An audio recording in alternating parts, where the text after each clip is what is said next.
Alors vous êtes sur la web radio de l'IUT du Littoral Côte d'Opale et nous retrouvons toujours pour l'occasion de la journée porte ouverte. Donc encore une fois toute la journée nous présenterons l'ensemble des départements de formation du site de Boulogne-sur-Mer, Calais, Dunkerque et Saint-Omer. Vous nous écoutez sur www.iut-littoral.fr, sur la page Facebook du IUT du Littoral Côte d'Opale et aussi sur le Twitter #IUT Littoral. Il y a beaucoup de moyens de vous écouter et aujourd'hui on parle spécialement de l'alternance, Martin. Et oui. Et du coup, l'alternance, est-ce que Madame Alors avec Ouzo, Madame Ouzo. Madame Ouzo, hein, bonjour. Bonjour Madame Ouzo. Bonjour. Alors Madame Ouzo, Véronique Ouzo, vous êtes membre du FCU, formation continue à l'université. Voilà. Tout à fait, monsieur Lardeur. Voilà, on se trompe pas. Et en ligne, j'ai Mathieu Lannoy. Bonjour Mathieu. Oui, bonjour à tous. Bonjour Mathieu, alors en direct de Calais, donc qui nous parlera de l'alternance spécialement à l'IUT. Alors on va commencer avec vous, Véronique Ouzo, si vous le voulez bien. Est-ce que vous pouvez nous présenter un peu le FCU Oui, de bien sûr. l'université? Alors, le FCU, formation continue universitaire, c'est le service commun de la formation continue au niveau de l'Université du Littoral Côte d'Opale. Alors, il faut savoir qu'au niveau de l'ULCO, donc l'émission de l'université, c'est effectivement la formation initiale, mais c'est également la formation continue. Alors, qu'est-ce qu'on entend par la formation continue? La formation continue, c'est la formation pour les demandeurs d'emploi et les salariés qui sont en reprise d'études. Alors, une reprise d'études par rapport à une perte d'emploi, à une réorientation professionnelle, et auquel cas, bien évidemment, l'université est en capacité de les intégrer dans une filière universitaire. Alors on a effectivement donc ces jeunes et moins jeunes hein, qui reprennent des études après un parcours professionnel.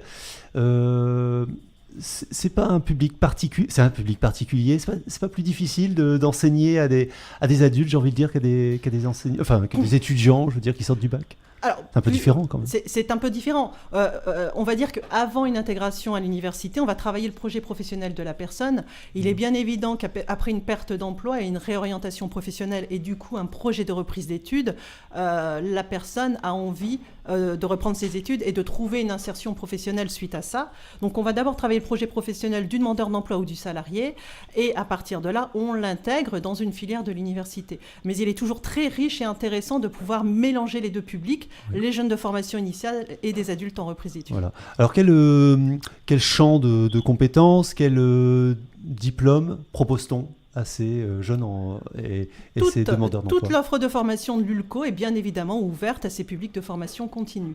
Donc à partir de là, par rapport aux modalités pédagogiques, vous avez des filières universitaires, et on va parler de l'alternance notamment, après, des filières universitaires qui sont organisées dans le cadre de l'alternance qui vont permettre une reprise d'études en alternance avec un travail dans le cadre notamment du contrat de professionnalisation, mais je pense qu'on va pouvoir en parler après. Oui. Alors le principe, hein, que les auditeurs comprennent bien, notamment peut-être les lycéens qui vont intégrer une formation universitaire. Donc là, on parle de formations qui sont à la fois qui se passent sur site à l'université et puis aussi en entreprise.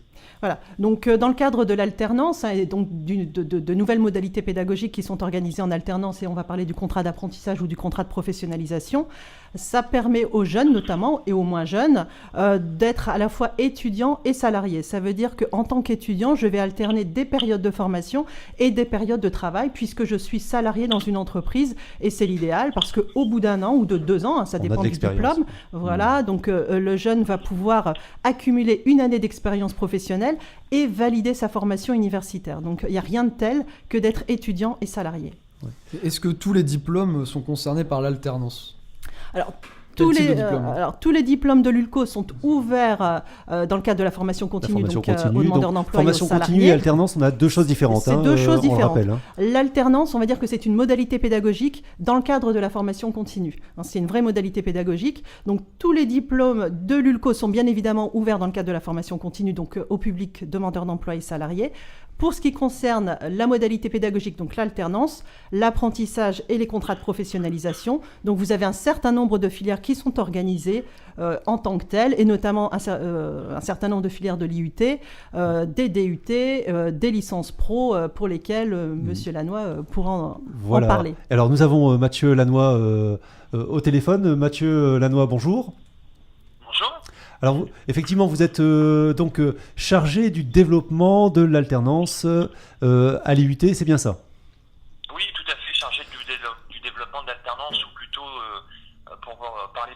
effectivement, développeur de l'apprentissage, développeur de l'alternance pour l'IUT du littoral. D'accord. Quelles sont les formations aujourd'hui qui sont concernées par cette modalité pédagogique, hein, comme le précisait Véronique Ouzot à l'instant?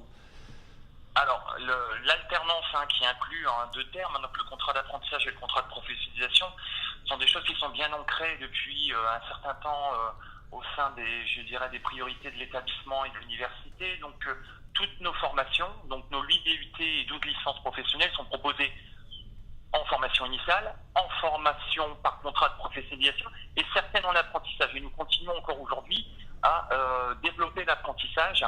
Il y en aura d'ailleurs de nouvelles à la rentrée.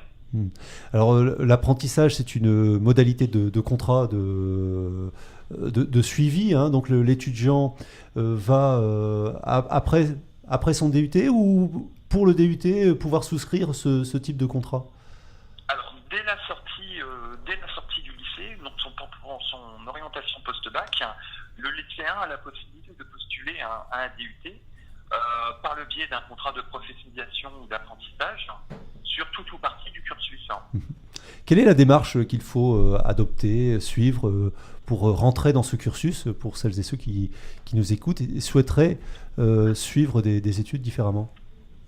Alors, pour le contrat d'apprentissage, il est possible via l'application Parcoursup, que l'on connaît, qu'on le connaissait encore il y a encore peu de temps sous le nom de l'application post-bac, donc de simplement formuler cette demande par un vœu, Oui. par un vœu pour l'apprentissage. Et pour le contrat de professionnalisation, il faut solliciter donc le service, directement l'établissement, le secrétariat ou directement le service alternance de l'IUT.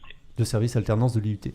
Alors on a aujourd'hui donc un partenaire, c'est-à-dire on a plusieurs parties même dans la formation, plusieurs acteurs. On a d'une part l'université ou l'IUT, Véronique Ouzot, on a l'entreprise et l'étudiant. Donc ça fait trois acteurs à coordonner. Exactement, trois acteurs à coordonner. Donc, l'étudiant, dans le cadre de son contrat de professionnalisation, aura un tuteur universitaire pour la partie formation et il aura un tuteur entreprise pour la partie entreprise. Alors, parlons des entreprises qui choisissent d'accepter un étudiant, une étudiante dans leur service. Alors, on peut parler de l'apprentissage ou du contrat de qualif ou l'apprentissage avec Mathieu Lannoy. Quelles sont les attentes des entreprises spécialement lorsqu'elles reçoivent ce type de profil, ce type d'étudiants chez eux? Alors, les entreprises qui font appel à l'IUT ou qui font partie de nos partenaires, oui, attendent tout simplement, je dirais, c'est quelque chose qui fait partie des gènes de l'IUT, des gènes de la formation. C'est, en ce qui concerne l'IUT, être plus proche des besoins des professionnels du tissu économique régional. Et donc, c'est pour ça que nous revoyons régulièrement nos programmes de formation. Et c'est pour pouvoir répondre clairement aux attentes des entreprises, non seulement en termes de compétences, en termes de débouchés, mais aussi par le biais de l'apprentissage, d'avoir des personnes désireuses d'adhérer à une culture d'entreprise, un investissement pour permettre à l'employeur de pouvoir envisager de recruter ou d'accompagner, pourquoi pas, sur une poursuite d'études, cet étudiant à l'issue de son contrat d'apprentissage. Donc de répondre à un besoin, répondre à une tendance.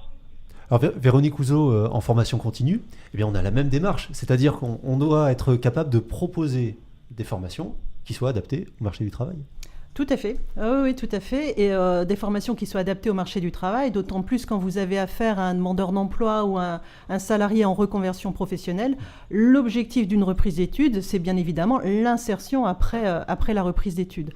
Donc il est bien évident qu'on doit être à l'affût, au niveau du territoire, on doit avoir un ancrage territorial important et aller là où se trouve l'emploi, bien évidemment. Alors aujourd'hui, quels sont les domaines, les secteurs qui sont aujourd'hui pourvoyeurs d'emploi, spécialement, sur la région, hein? Vous qui connaissez bien le terrain, quoi. Alors, les secteurs qui sont pourvoyeurs d'emploi, si vous êtes sur le territoire de Dunkerque, par exemple, oui, dans le domaine de l'industrie, bien évidemment que ça reste un secteur pourvoyeur d'emploi.